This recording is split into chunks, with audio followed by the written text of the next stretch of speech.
أعوذ بالله من الشيطان الرجيم. بسم الله الرحمن الرحيم.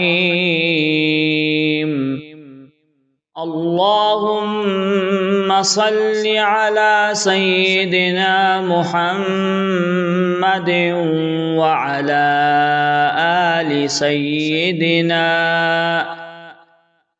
محمد صلاة تنجينا بها من جميع الأهوال والآفات وتقضي لنا بها جميع الحاجات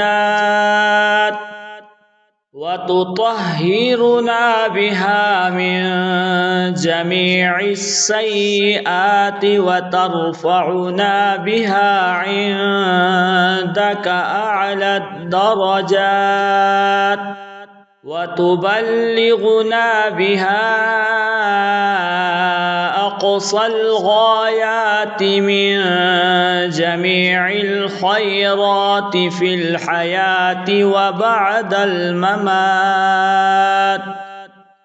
إنك على كل شيء قدير.